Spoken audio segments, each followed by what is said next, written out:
చర్చలో ఇప్పుడే జాయిన్ అయ్యారు విహెచ్పి విశ్వ హిందూ పరిషత్ అధికార ప్రతినిధి రావినూతుల శశిధర్ గారు. శశిధర్ గారు నమస్తే అండి. నమస్తే. శశిధర్ గారు, కొద్ది రోజుల కిందట, ఐ థింక్ 2-3 వారాల కిందట ఇప్పుడు అలహాబాద్ హైకోర్టు కూడా కొన్ని వ్యాఖ్యానాలు చేయడం జరిగింది. ఇదే పరిస్థితి కొనసాగితే కొన్ని రోజులకి, కొన్ని సంవత్సరాల తర్వాత మెజారిటీ కాస్త మైనారిటీ అయిపోతారు, మైనారిటీ కాస్త మెజారిటీ అయిపోతారు. ఇది సీరియస్ విషయము, దీన్ని అడ్రస్ చేయాలని చెప్పి ఈ రోజున హిమంత బిశ్వ శర్మ గారు మాట్లాడినటువంటి మాటలు, is it only concern of BJP, is it concern of Bharat?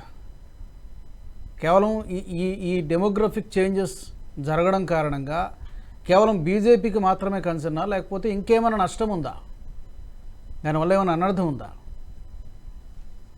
ఈ రోజున అలహాబాద్ ఇచ్చినటువంటి హెచ్చరిక కానీ, హేమంత్ బిశ్వ శర్మ చెప్పినటువంటి అలర్ట్ కానీ, ఇది రాజకీయాలతోటి సంబంధించినటువంటి విషయం కాదు.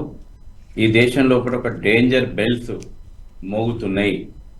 ఇది గ్రహించాలి. అటు ప్రజలు కానీ, ప్రభుత్వాలు కానీ గ్రహించి ఈ దేశాన్ని కాపాడుకోవడానికి చర్యలు చేపట్టాల్సినటువంటి అత్యవసర పరిస్థితుల్లో కూడా ఈరోజు దేశం ఉన్నది. అందుకే వారు ఒక విషయం అన్నారు, ఇది రాజకీయాలకు సంబంధించినటువంటి విషయం కాదు, matter of life and death. ఇది ఒక వ్యక్తికి సంబంధించినటువంటి matter of life and death కాదు, ఈ దేశానికి సంబంధించినటువంటి లైఫ్ అండ్ డెత్ ఇష్యూ. ఎందుకనంటే డెమోగ్రఫీ చేంజ్ కారణంగా ఏం పరిణామాలు ఎదుర్కొంటామనేటువంటిది ఈ దేశం చూసింది. ఆఫ్ఘనిస్తాన్ ఈ దేశంతో విడిపోయింది, పాకిస్తాన్ ఈ దేశంతో విడిపోయింది, బంగ్లాదేశ్ ఈ దేశంతో ముక్కలైంది. ఆ ప్రాంతాలు కూడా అంటే జనాభా అసంతులనం కారణంగా, మతం ఆధారంగా జనాభా అసంతులనం కారణంగా ఈ దేశం ఎటువంటి మూల్యం చెల్లించుకుందో మన కళ్ళ ముందర ఉన్నటువంటి వాస్తవం. ఈ రోజున స్టడీ ఫర్ పాలసీ స్టడీస్ వారు, సెంటర్ ఫర్ పాలసీ స్టడీస్ వారు ఈ యొక్క బుక్ వారు రిలీజియస్ డెమోగ్రఫీ ఆఫ్ ఇండియా పేరు మీదన రిలీజ్ చేశారు. ఈ మ్యాప్ మీకు కనబడుతుంటుంది అనుకుంటా. దేశంలో మతపరంగా ఏ విధంగా ముస్లిం జనాభా పెరిగిపోతుంది, దేశంలో మతపరంగా ఏ విధంగా క్రిస్టియన్ జనాభా పెరుగుతుంది, ముఖ్యంగా బార్డర్ స్టేట్లలో, దేశ సరిహద్దు ప్రాంతాల లోపట, రక్షణాత్మకంగా చాలా కీలకమైనటువంటి ప్రాంతాల లోపట ఈ దేశ జనాభా లోపల మతపరమైనటువంటి అసంతులనం ఏ విధంగా వస్తుందనేటువంటిది, దాని కారణాలు, దాని ప్రభావము, భవిష్యత్తులో ఈ దేశం ఎదుర్కొనేటువంటి సమస్యలు చాలా విపులంగా వివరించారు. ఇటీవల నేషనల్ ఫ్యామిలీ హెల్త్ సర్వే 2019 రికార్డులను బట్టి చూసిన టోటల్ ఫెర్టిలిటీ రేటు హిందువులది 1.9 ఉంటే, ముస్లింలది టిఎఫ్ఆర్ టోటల్ ఫెర్టిలిటీ రేటు 2.4%గా నమోదైనటువంటి విషయం కూడా ఆందోళన కలిగిస్తూ ఉంది. 2001 నుంచి 2011 సంవత్సరం వరకు ఈ దేశం లోపల 24.6% వృద్ధి రేటు ముస్లింల లోపల నమోదైతే, హిందువుల వృద్ధి రేటు కేవలం 16.8% మాత్రమే నమోదైంది. యావరేజ్గా నేషనల్ యావరేజ్ చూస్తే ముస్లింల యొక్క గ్రోత్ రేటు 46% ఉంటే, హిందూస్ గ్రోత్ రేటు 39% ఉంది. ముఖ్యంగా ఈ యొక్క జనాభా అసంతులనము సహజంగానే ఒక వర్గం ప్రజల లోపల పెరుగుతున్నటువంటి జనసంఖ్య, పాపులేషన్ కంట్రోల్ బిల్ దేశంలో లేదు, యూనిఫామ్ సివిల్ కోడ్ ఈ దేశంలో లేదు. దాని గురించి మాట్లాడితే మనం మతోన్మాదులమైతాం, మతతత్వవాదులమైతాం. కానీ జనాభా డెమోగ్రఫీ చేంజ్ లోపల ఒక వర్గం జనాభా పెరగడం ఒకటి, సహజంగా పెరుగుతున్నటువంటి జనాభా అయితే దేశంలో అక్రమంగా చొరబడుతున్నటువంటి చొరబాటుదారుల యొక్క జనాభా, అది రోహింగ్యాలు అయితేనేమి, బంగ్లాదేశ్ చొరబాటుదారులు అయితేనేమి, ఎక్కడికి పోయిందంటే ఇది మరొక దేశ విభజనకు దారితీసేటువంటి ప్రమాదాలు గంటలు మోగుతున్నాయి. ఇప్పుడు చూస్తున్నాం మనం కేరళ లోపల కానీ, పంజాబ్లో కానీ, వెస్ట్ బెంగాల్లో కానీ, ఉత్తరాఖండ్లో కానీ, బీహార్లో కానీ, అస్సాంలో కానీ, మణిపూర్లో కానీ ఏ రకమైనటువంటి వేర్పాటువాదం ప్రబలుతూ ఉందో. కేరళలో ముస్లింల జనాభా పెరిగిందని కొత్త జిల్లాలు, అక్కడటువంటి ప్రభుత్వాలు కొత్త జిల్లాల ఏర్పాటు చేసింది. ఇటీవల 2021 లోపల మాలేర్కోట్ల జిల్లా పంజాబ్ లోపల ముస్లిం జనాభా 68.5%కి పెరగాలని అక్కడటువంటి కాంగ్రెస్ ప్రభుత్వం ఒక కొత్త జిల్లాను ఏర్పాటు చేయడం. సంతుష్టికరణ రాజకీయాలు ఇవాళ మనం చూస్తున్నాం.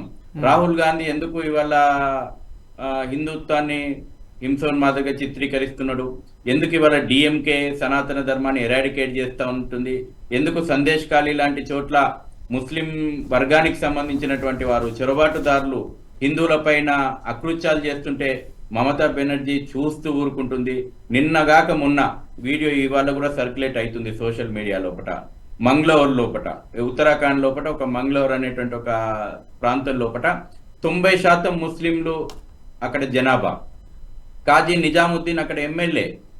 ఇవాళ ఏ రకంగా హిందువులపైన, హిందూ యొక్క గ్రామాలపైన అటాక్ చేస్తున్నాడు, దగ్ధం చేస్తున్నారో ఈరోజు జరుగుతుంది. మనం చర్చ జరుపుకుంటున్నటువంటి ఈ సందర్భంలో కూడా అక్కడ హిందువులపైన అకృత్యాలు జరుగుతూ ఉన్నాయి. మలబార్ లోపల ఏ రకమైనటువంటి అకృత్యాలు జరిగినాయి. కేరళ, వెస్ట్ బెంగాల్ లోపల ఏ రకంగా జనాభా అసంతులనం, ముస్లిం జనాభా పెరిగిన చోట్ల జిల్లా లోపల ఏ రకంగా హిందువులు పలాయనం చిత్తగిస్తున్నారు. అంతెందుకు మన రాష్ట్రాల లోపలనే హైదరాబాద్ లో పరిస్థితి ఏంది? ఈ రోజున జనాభా అసంతులన కారణంగా ఇవాళ పాత పట్టణం లోపల హిందువులకు రక్షణ ఉందా? ఎందుకు ఇవాళ బాలాపూర్, బడంగపేట ఏరియా లోపల కొత్త కాలనీలు ఎందుకు హిందువులు పాతపట్నం వదిలేసి శశిధర్ గారు ప్రధానమైనటువంటి చాలా కారణాలు ఉన్నా కూడా ప్రధానమైనటువంటి కారణం ఓటు బ్యాంకు పాలిటిక్స్. రాజకీయ పార్టీలు అధికారంలోకి రావడానికి, వాళ్ళ ఓట్లను కొల్లగొట్టడానికి ఈ వీళ్ళని ఎంకరేజ్ చేస్తున్నాయి అనుకోవచ్చా? ఈ మతం కన్వర్షన్స్ కావచ్చు, లేదా ఇన్ఫిల్ట్రేషన్స్ కావచ్చు. బంగ్లాదేశ్ నుంచి వచ్చేటువంటి రోహింగ్యాలని వెల్కమ్ చెప్పి మరి వాళ్ళని స్వాగతించడానికి కారణం కేవలం అధికారం కోసమేనా? Vote bank. మొన్నటి ఎలక్షన్ లో మనం చూసినాం ఈ దేశ రాజకీయాలు ఏ రకంగా దిగజారి మతోన్మాద రాజకీయాలకు తెరలేపినాయో 2024 ఎలక్షన్ లో చాలా స్పష్టంగా మనం చూసినాం. ఇవాళ టీఎంసీ ఎజెండా, కాంగ్రెస్ మేనిఫెస్టో కానీ, టీఎంసీ మేనిఫెస్టో కానీ, డిఎంకే మేనిఫెస్టోలు ఓపెన్గా బరిదగించి ప్రకటించుకున్నారు. వాళ్ళు ఏం దాపరికంగా లేరు. ఇవాళ ఏ రకంగా వాళ్ళు మతోన్మాద ఎజెండాను నెత్తికేసుకున్నారు. చొరబాటుదారుల ఓట్లతోటే మేము గెలవాలని కలలు కన్నటువంటి వాళ్ళు కూడా ఉన్నారు కదా. ఎందుకు ఇవాళ రాహుల్ గాంధీ వయనాడులో ఎందుకు పోటీ చేసి ఉత్తరప్రదేశ్లో వదిలిపెట్టేసి పిఎఫ్ఐ, ఎస్డిపిఐ లాంటి సంస్థల మీద ఎందుకు నిషేధం ఎత్తేస్తా అని ప్రకటించుకుంటున్నారు? ఏ రకంగా వీళ్ళ యొక్క ఓటు బ్యాంకు రాజకీయాలు దేశ భద్రతను కూడా పణంగా పెట్టేటువంటి స్థాయికి దిగజారినాయి కనబడుతున్నది కదా. ఇవాళ వచ్చేసి హైదరాబాద్ లో కూడా రోహింగ్యాలకు షెల్టర్ ఎవరిస్తున్నారు? చొరబాటుదారు భద్రతా పరంగా కీలకమైనటువంటి డిఫెన్స్ యూనిట్లు ఎస్టాబ్లిష్ అయినటువంటి ప్రహరీ గోడలకు ఆనుకొని రోహింగ్యా చొరబాటుదారు కాలనీలు వెలిస్తే హోమ్ మినిస్టరే కదా ఈ రాష్ట్రాన్ని వెళ్ళినటువంటి హోమ్ మినిస్టర్ పోయి రేషన్ పంచి వస్తున్నాడు కదా. కేంద్ర ప్రభుత్వానికి ఏమో మాకేం తెలియదు, మేము దర్యాప్తు చేస్తున్నామని సమాధానాలు ఇస్తున్నారు కదా. ల్యాండ్ ఆర్డర్ రాష్ట్ర ప్రభుత్వాల చేతిలో ఉండడం కారణంగా ఈ రోజున ఈ దేశం లోపల అక్రమ చొరబాటుదారులు యథేచ్ఛగా వీళ్ళకు ఒక సత్రం అయిపోయింది ఇది. అదే విధంగా పాపులేషన్ కంట్రోల్ విషయం లోపల ఓటు బ్యాంక్ రాజకీయాలు ఇవాళ పోటీలు పడి ఒకరికి మించి ఒకరు రిజర్వేషన్లు కూడా ఇస్తా అన్నారు. ఒకరు 12% ఇస్తా అంటే ఈ రాష్ట్రంలో అమలవుతుంది ఆల్రెడీ. తెలుగు రాష్ట్రాల్లో 4%.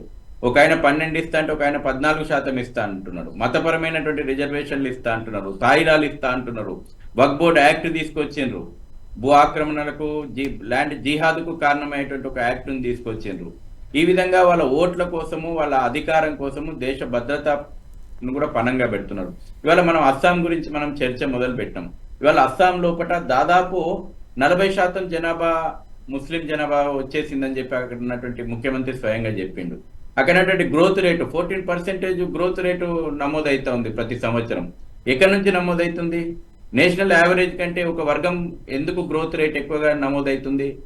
ఇవాళ చాలా క్లియర్గా వాళ్ళ ఈ రోజున ఈ ప్రపంచం లోపల ఇస్లామీకరణ కోసం ప్రయత్నిస్తున్నటువంటి శక్తులు చాలా ఓపెన్గా చెప్తున్నారు. దారుల్ అమన్, దారుల్ హరబ్, దారుల్ ఇస్లాం, ఈ 3 స్టేజెస్ ఆఫ్ ఇస్లాం స్ప్రెడ్ ఏదైతే ఉందో అది భారతదేశం 2వ స్టేజ్ దాటిపోయింది. దారుల్ ఇస్లాం దిశగా వాళ్ళు చేస్తా ఉన్నారు. గ్రేటర్ మొఘలిస్తాన్ అనేటువంటి ఒక ప్రపోజల్ తోటి అనేక విస్తుగొల్పేటువంటి విషయాలు ఈ రోజున ఏ రకంగా మదర్సాల సంఖ్య అటు బంగ్లాదేశ్ నుంచి మొదలు పెట్టుకుంటే పాకిస్తాన్ వరకు మధ్య ఉన్నటువంటి రాష్ట్రాలు, సరిహద్దు రాష్ట్రాలు మనం చూస్తే ఉత్తరాఖండ్ లో గానీ, ఉత్తరాఖండ్ లో హరిద్వార్ లాంటి పుణ్యక్షేత్రాలు అత్యంత కీలకమైనటువంటి ప్రాంతాల లోపల మొత్తం కూడా ఒక ప్రణాళికాబద్ధంగా వాళ్ళ యొక్క జనాభాను పెంచుకోవడము, ఈ దేశంలో చొరబాటుదారులను కూడా ఒక ప్రణాళికాబద్ధంగా వాళ్ళని ఆ ప్రాంతాల్లో కూడా ఎస్టాబ్లిష్ చేయడము. కాశ్మీర్ లో చూస్తున్నాం మనం. నిన్న మొన్న మనము కాశ్మీరీ ఫైల్స్ వస్తే మనం దాన్ని సినిమా చూసినాం, ఊరుకున్నాం, మర్చిపోయినాం. కానీ ఆ ప్రమాదం ఏందో ఇవాళ దేశం మొత్తం విస్తరిస్తూ ఉంది. వాళ్ళ కేరళ స్టోరీ కాశ్మీర్ మనం ఫైల్స్ చూస్తున్నాం. చూసాము, ఆ కేరళ ప్రమాదాలు స్టోరీ ఏంటో కూడా మనం చూసాము. గుర్తెరగాల. ఏ విధంగా జరుగుతున్నాయి, కన్వర్షన్స్ ఏ విధంగా జరుగుతున్నాయి కూడా చూపించడం జరిగింది. దాని మీద చాలా పెద్ద చర్చ కూడా జరిగింది దేశవ్యాప్తంగా. I will come back Shashidhar garu, మళ్ళీ మీ దగ్గరికి వస్తాను. ఈ వీడియో మీకు నచ్చినట్టయితే లైక్ చేయండి, 10 మందికి షేర్ చేయండి, అలాగే కామెంట్ల రూపంలో మీ అభిప్రాయాలను మాతో పంచుకోండి. Nationalist hub group of channels ను సబ్స్క్రైబ్ చేసుకుని తెలుగునాట జాతీయవాద జర్నలిజాన్ని ప్రోత్సహించండి. ఈ వీడియో కింద ఉన్న బెల్ ఐకాన్ పై క్లిక్ చేయడం మర్చిపోవద్దు.